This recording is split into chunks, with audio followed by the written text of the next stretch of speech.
नमस्कार, एक बार फिर से आप सभी का स्वागत है। दोस्तों, आज का यह वीडियो आपके यूपी टेट एग्जाम के लिए काफ़ी ज़्यादा इंपॉर्टेंट है, क्योंकि इस वीडियो में आज हम हिंदी का महामैराथन देखेंगे। दोस्तों, अगर आप लोग यह पूरा वीडियो देख लेते हैं तो निश्चित रूप से आप यूपी टेट के एग्जाम में हिंदी विषय में बहुत ही अच्छा स्कोर करेंगे। तो आप सभी लोग एक एक प्रश्न को ध्यान से देखिए, उसका उत्तर बताने का प्रयास करिए। चलिए शुरू करते हैं। पहला प्रश्न है दोस्तों आपके सामने, या रा लावा व्यंजनों को कहते हैं, क्या कहते हैं आपको बताना है। यहाँ पे विकल्प है स्पर्श व्यंजन, अंतःस्थ व्यंजन, ऊष्म व्यंजन या इनमें से कोई नहीं। आपका जवाब क्या होगा? आपका जवाब दोस्तों इसमें होगा या रा लावा व्यंजनों को हम अंतःस्थ व्यंजन के नाम से जानते हैं। ध्यान रखना, या रा लावा व्यंजनों को अंतःस्थ व्यंजन कहते हैं और सा खा साहा व्यंजनों को हम ऊष्म व्यंजन कहते हैं, और दोनों से प्रश्न जरूर यूपी टेट के एग्जाम में बनता है। तो एक एक प्रश्न आप सभी लोग यहाँ ध्यान से देखते चलिए। निम्नलिखित में ओष्ठ ध्वनि है, आपको बताना है कि इसमें से कौन सा ओष्ठ ध्वनि है। आपको चारों विकल्प पढ़ना है। ओष्ठ ध्वनि दोस्तों किसे कहते हैं, पहले आप ये जान जाइए। ओष्ठ ध्वनि ऐसे ध्वनि के उच्चारण से संबंधित है दोस्तों जिसे बोलने पर दोनों ओठ स्पर्श करते हों। जैसे आप ला को बोलिए, ला को बोलेंगे तो आपका ओठ जो है स्पर्श नहीं करेगा। रा को बोलेंगे तो यह भी, इसमें भी ओठ स्पर्श नहीं करेगा। सा बोलने पर भी स्पर्श नहीं करता है। लेकिन आप फा बोलेंगे तो इसमें आपका ओठ जो है, दोनों ओठ स्पर्श करता है। तो इसका मतलब ओष्ठ व्यंजन क्या है? आपका फा ध्वनि है। ठीक है, तो डी ऑप्शन दोस्तों आपका इसमें सही है।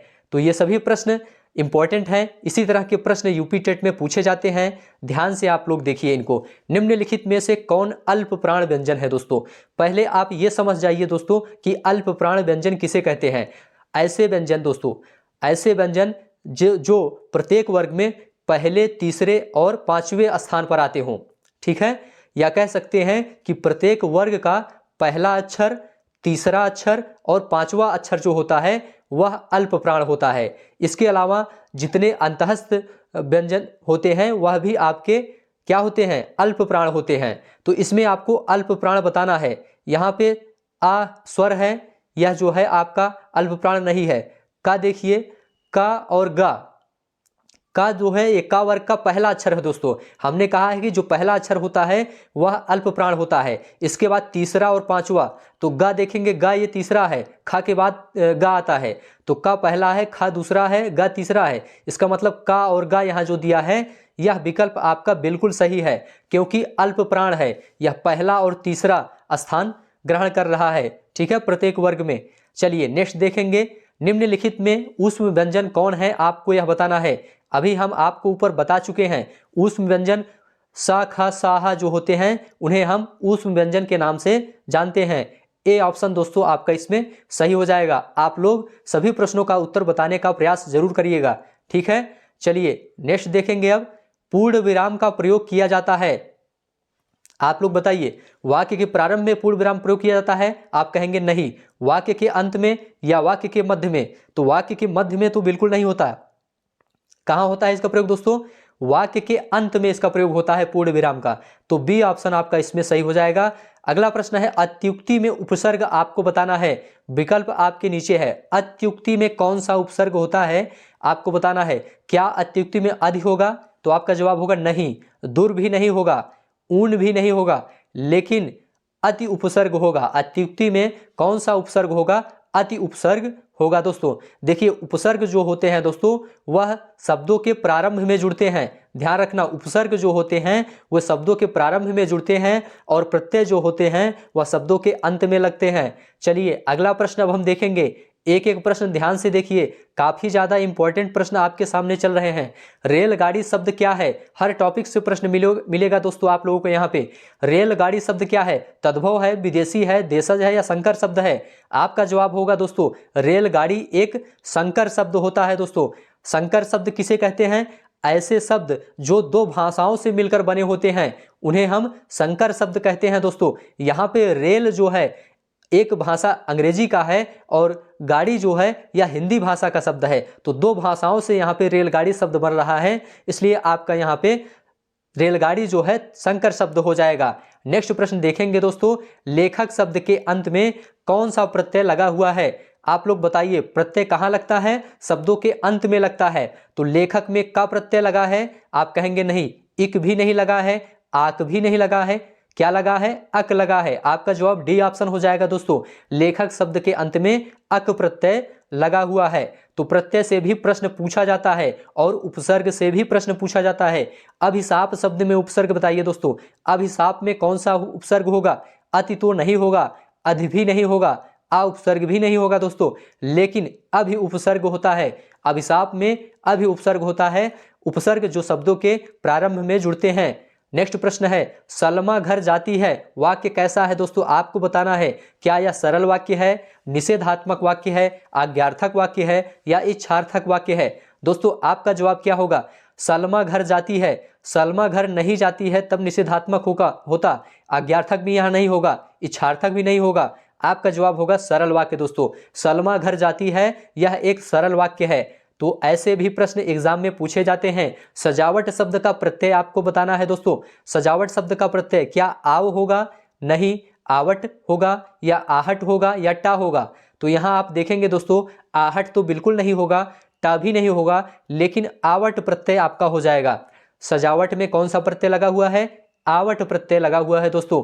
कवि शब्द का स्त्रीलिंग आपको बताना है।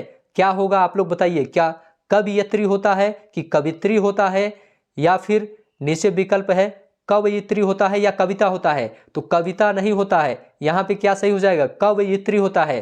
ठीक है, क्या सही हो जाएगा? सी ऑप्शन आपका इसमें राइट हो जाएगा। कवि का स्त्रीलिंग कवयित्री होता है, सी ऑप्शन सही है। इंपॉर्टेंट प्रश्न है, कारक के कितने भेद होते हैं दोस्तों? यहाँ पे देखिए 7, 8, 9, 10, तो कारक के कुल 8 भेद होते हैं हिंदी में दोस्तों। कारक के कुल 8 भेद होते हैं, इसे आप लोग ध्यान से सुन लीजिए। नेक्स्ट प्रश्न देखेंगे। अब इंपॉर्टेंट प्रश्न चल रहे हैं आपके सामने। को और के लिए किस कारक का चिन्ह है आपको बताना है। को और के लिए कारक चिन्ह आपको याद होना चाहिए। कैसे याद करेंगे आप लोग एक बार सुन लीजिए।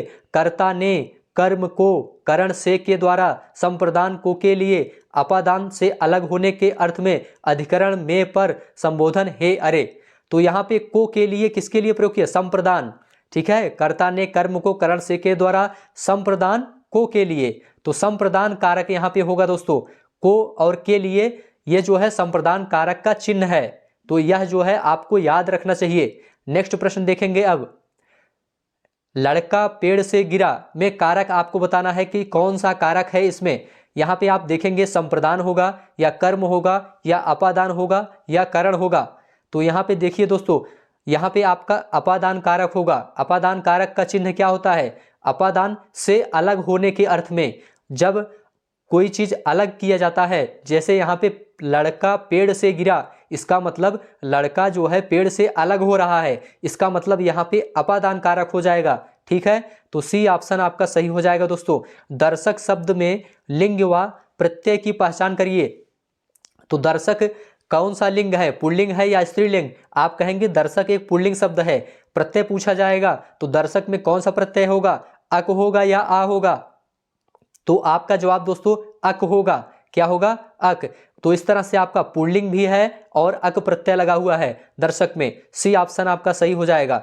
चलिए आगे बढ़ते हैं। नेक्स्ट प्रश्न आपके सामने है, निम्नलिखित में से कौन सा शब्द व्यक्तिवाचक संज्ञा है? आपको बताना है। गाय, गाय क्या व्यक्तिवाचक है?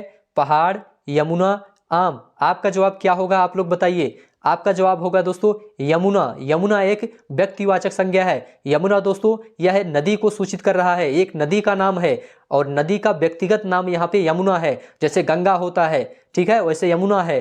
तो यमुना आपका यहाँ पे व्यक्तिवाचक संज्ञा हो जाएगा। चलिए नेक्स्ट देखेंगे। अब सदैव शब्द में कौन सी संधि है? देखिए संधि से भी प्रश्न पूछा जाता है। सदैव संधि, सदैव शब्द में कौन सी संधि है? व्यंजन संधि है या गुण संधि है या फिर वृद्धि संधि है या विसर्ग संधि है? तो ट्रिक मैंने बताया था दोस्तों, जिसमें 2 मात्राएं लगी होती हैं उसमें कौन सी संधि होती है? वृद्धि संधि होती है। ठीक है, तो इसमें आपका कौन सा सही हो जाएगा? सी ऑप्शन दोस्तों आपका राइट हो जाएगा। वृद्धि संधि का उदाहरण है सदैव। ठीक है, नेक्स्ट प्रश्न संधि से फिर से है। द्वावपी का संधि विच्छेद क्या होगा? द्वावपी क्या होगा आप लोग बताइए। क्या द्वधन आवप होगा, द्वधन अपि होगा, द्वधन अयापि होगा? आपका जवाब होगा दोस्तों द्वावपी का जो संधि विच्छेद होता है वह द्वधन अपि होता है। क्या होता है, द्वौधन अपि होता है। इसे आप लोग जरूर ध्यान रखना। यह जो है अयादि संधि का उदाहरण है दोस्तों। चलिए आगे बढ़ते हैं। मनः धर रमा में कौन सी संधि है, तो आप इसे पहचान गए होंगे। यहाँ पे विसर्ग का चिन्ह लगा हुआ है, दो बिंदी है, तो इसका मतलब यहाँ पे विसर्ग संधि ही होगा। तुरंत आप विसर्ग संधि लगा देंगे। मनः धर रमा में कौन सी संधि है दोस्तों, तो इसमें जो है विसर्ग संधि है। नेक्स्ट है, किस शब्द में गुण संधि है दोस्तों, तो यहाँ पे देखिए सिंधूर्मी, भारतेंदु, नारीश्वर, लोकेश्वर। तो हमने आपको बताया था जिसमें एक मात्राएं होती हैं वह गुण संधि का उदाहरण होता है। ट्रिक बताया था, तो भारतेंदु में एक मात्रा है, ठीक है, तो यहाँ पे आपका भारतेंदु गुण संधि का उदाहरण है। दो मात्राएं जिसमें होती हैं वह वृद्धि संधि का होता है। आगे बढ़ते हैं अब हम। पवन का संधि विच्छेद बताइए दोस्तों। पवन का संधि विच्छेद क्या होगा, पाधन अवन, पाधन वन, पोधन अन या पौधन अन। तो आपका जवाब क्या होगा, पवन का संधि विच्छेद दोस्तों पोधन अन होता है। क्या होता है, पोधन अन बराबर क्या होता है, पवन होता है। अगला प्रश्न देखेंगे अब। पावक का संधि विच्छेद क्या होगा, इंपॉर्टेंट प्रश्न है। पौधन अक, पोधन वक या पाधन उन या पीधन अक। आपका जवाब क्या होगा दोस्तों, इसमें आपका जवाब होगा पौधन अक बराबर क्या होता है, पावक होता है। पहला ऑप्शन ही सही है, पौधन अक बराबर पावक होता है। तो ध्यान से एक एक प्रश्न आप लोग देखते चलिए। अब यहां से समास शुरू हो गया आपका। दोस्तों प्रतिदिन में समास आपको बताना है कि प्रतिदिन में कौन सा समास है। द्विगु समास तो नहीं होगा, जिसमें संख्यावाची होता है वह द्विगु समास होता है। कर्मधारय में विशेषण विशेष्य होता है। तत्पुरुष में कारक चिन्ह का लोप होता है। अव्ययी भाव समास का उदाहरण है दोस्तों यह कौन सा है, प्रतिदिन में अव्ययी भाव समास का उदाहरण है, क्योंकि यह अव्यय से शुरू हो रहा है, प्रति से शुरू हो रहा है, इसका मतलब अव्ययी भाव समास है। नेक्स्ट है, अकाल पीड़ित में समास आपको बताना है। अकाल पीड़ित का मतलब क्या होता है दोस्तों, अकाल से पीड़ित। यहाँ पे से शब्द कारक चिन्ह है, यह जो है यहाँ पे लुप्त है, यहाँ पे छिपा हुआ है, तो इसका मतलब यहाँ पे कौन सा समास हो जाएगा। कर्मधारय में तो विशेषण विशेष से होता है, आप कहेंगे। द्वंद्व में और शब्द या योजक लगा होता है। बहुब्रीहि में किसी तीसरे पद की ओर संकेत किया जाता है। लेकिन तत्पुरुष समास आपका यह हो जाएगा क्योंकि इसमें कारक चिन्ह का लोप है, ठीक है। तो अकाल पीड़ित का मतलब अकाल से पीड़ित, तो यहाँ पे तत्पुरुष समास आपका हो जाएगा। तो वीडियो दोस्तों आपको अच्छा लग रहा है तो चैनल को अभी सब्सक्राइब करिए, कमेंट में लिखकर जरूर बताइए और वीडियो को शेयर करिए। जय पराजय में कौन सा समास है आप लोग बताइए। यहाँ पे देखिए दोस्तों, जय और पराजय इसका विग्रह हो जाएगा। योजक चिन्ह लगा हुआ है, इसका मतलब कौन सा होगा, द्वंद्व होगा कि कर्मधारय होगा कि द्विगु होगा कि तत्पुरुष होगा। तो यहाँ पे योजक चिन्ह लगा हुआ है, तो यह द्वंद्व समास का उदाहरण है दोस्तों। कर्मधारय में विशेषण विशेष होता है, द्विगु में संख्यावाची होता है, तत्पुरुष में आपका कारक चिन्ह का लोप होता है। नेक्स्ट देखेंगे, चंद्रशेखर शब्द में समास आपको बताना है। इंपॉर्टेंट प्रश्न है। शिखर पर जिसके चंद्रमा होता है, मतलब कि किसके, भगवान शंकर के, तो यहाँ पर तीसरे पद की ओर संकेत किया जा रहा है दोस्तों। तो इसका मतलब आपका क्या हो जाएगा, क्या तत्पुरुष होगा, द्विगु होगा, बहुब्रीहि होगा या कर्मधारय होगा। आपका जवाब होगा दोस्तों यह बहुब्रीहि समास का उदाहरण है, क्योंकि यहाँ पे तीसरे पद की ओर संकेत किया जा रहा है। सभी प्रश्न इंपॉर्टेंट है, ध्यान से देखिए। चौराहा में समास आपको बताना है, तो चौराहा में क्या होगा, चौराहा का मतलब क्या होता है, चार राहों का समाहार। इसमें दोस्तों देखिए संख्यावाची है, तो संख्यावाची है तो बहुब्रीहि तो नहीं होगा, द्वंद्व भी नहीं होगा, द्विगु आपका हो जाएगा दोस्तों। द्विगु जो है संख्यावाची होता है, ठीक है। बहुब्रीहि तीसरे पद की ओर संकेत करता है। द्वंद्व में योजक और चिन्ह का प्रयोग होता है। तत्पुरुष में कारक चिन्ह का लोप होता है।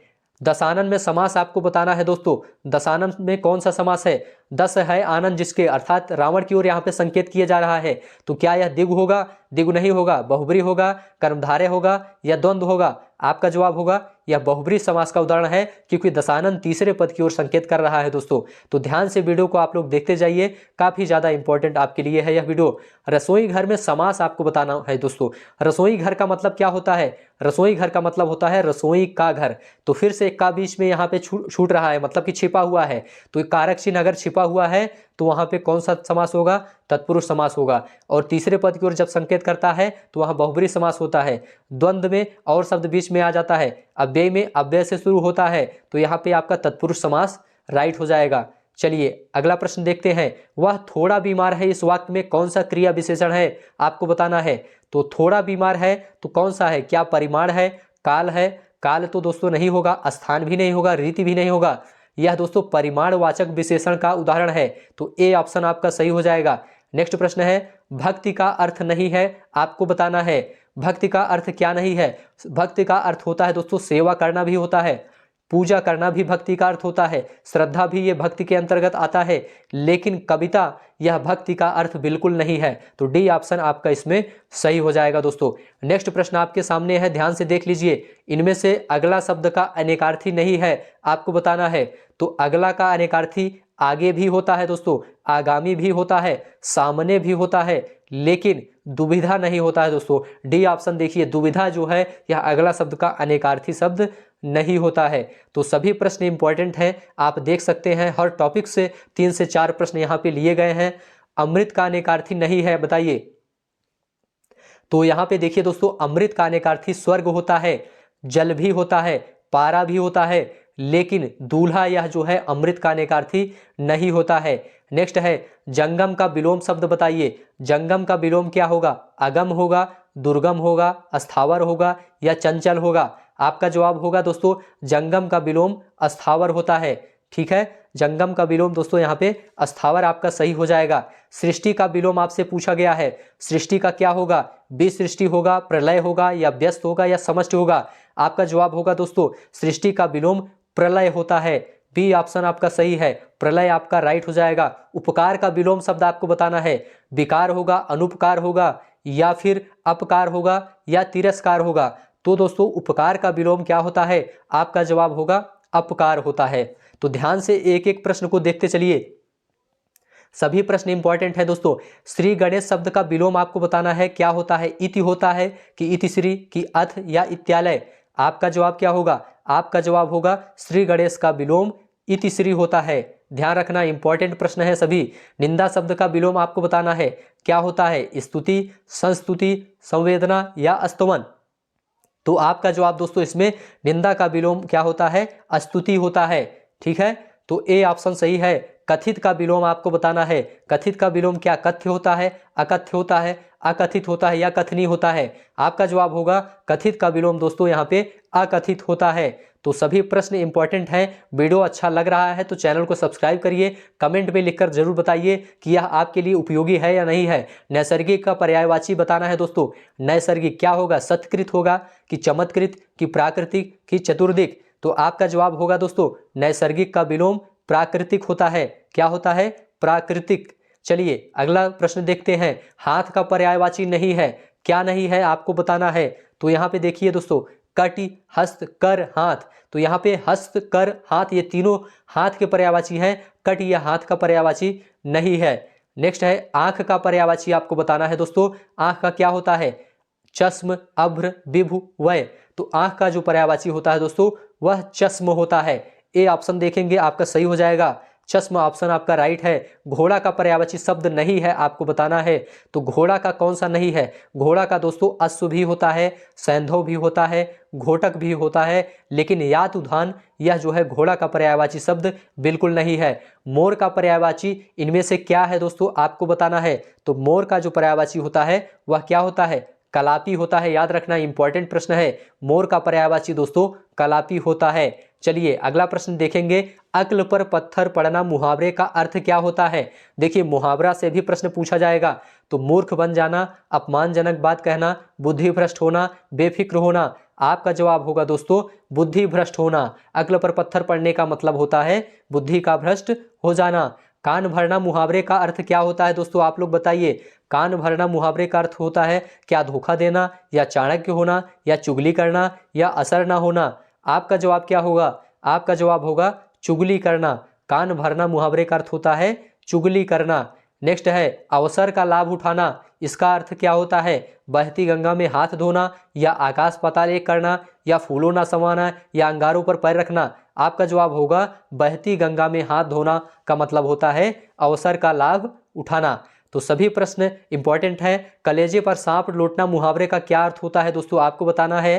तो दुखी होना, ईर्ष्या से जल उठना, दुश्मनी निकालना या दीनता प्रकट करना? आपका जवाब होगा दोस्तों ईर्ष्या से जल उठना। कलेजे पर सांप लौटने का अर्थ होता है दोस्तों ईर्ष्या से जल उठना। ठीक है, चलिए अगला प्रश्न देखते हैं। गृध शब्द का तद्भव रूप क्या होगा दोस्तों? गीधना होगा, गृह होगा, क्या होगा आपको बताना है। यहाँ पे देखिए गीधी या गीध होगा। आपका जवाब क्या होगा? गीध होता है। गृध शब्द का क्या पूछा गया है? गृध शब्द का तद्भव पूछा गया है तो आपका गीध हो जाएगा। ठीक है, ईख शब्द का तत्सम रूप आपको बताना है तो ईख का तत्सम रूप क्या होगा, गन्ना होगा या इख होगा या इछ होगा या इक्षु होगा। तो आपका जवाब इसमें दोस्तों इच्छु हो जाएगा। इच्छु जो है यह गीध का तत्सम रूप होता है। सभी प्रश्न इंपॉर्टेंट है। घोटक का तद्भव रूप क्या होता है दोस्तों, घोटक का तद्भव रूप पूछा गया है अश्व घोड़ा तुरंग। आपका जवाब होगा घोड़ा होता है। ठीक है, तो यहाँ पे आपका घोटक शब्द का तद्भव घोड़ा सही हो जाएगा। चाय किस भाषा का शब्द है दोस्तों, बताना है। चीनी भाषा, जापानी भाषा, अंग्रेजी भाषा या फ्रेंच भाषा। आपका जवाब है चाय जो है यह चीनी भाषा का शब्द है दोस्तों। तो ध्यान से आप लोग देखते चलिए, सभी प्रश्न इंपॉर्टेंट हैं और बहुत अच्छे भी हैं। मोर का तत्सम क्या है दोस्तों, बताइए। मयूर, मयूर, मोयूर, मयूर। आपका जवाब क्या होगा, आपका जवाब होगा बी ऑप्शन, मयूर होता है। मोर का तत्सम क्या होता है, मयूर होता है। शुद्ध वर्तनी वाला शब्द बताना है, क्या है इसमें शुद्ध, शुद्ध से भी शब्द प्रश्न आता है। मानवीकरण, मानवीयकरण या मानवीकरण या मानकीकरण।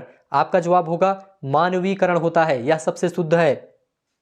अगला प्रश्न है, निम्नलिखित में से शुद्ध शब्द बताइए। शुद्ध शब्द कौन सा है, कुमुदनी होगा, कुमुदनी होगा या कुमुदन होगा या कुमुदनी होगा। आपका जवाब क्या होगा, कुमुदनी। ये दूसरा विकल्प आपका बिल्कुल शुद्ध शब्द है दोस्तों, कुमुदनी, यह आपका बिल्कुल राइट है। चलिए अगला देखते हैं। शुद्ध वाक्य आपको बताना है, इनमें से चारों में से पढ़िए शुद्ध वाक्य कौन सा है। दरअसल में वह उससे प्रेम करता है, तो यह तो गलत हो गया।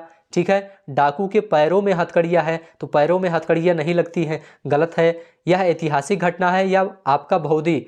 सबसे इसमें सही आंसर आपका क्या होगा दोस्तों, सबसे सही आंसर आपका यह ऐतिहासिक घटना है, यह सी ऑप्शन आपका बिल्कुल सही है। विनय पत्रिका की भाषा कैसी है आपको बताना है, क्या ब्रज भाषा है, अवधी है, भोजपुरी है या मैथिली है।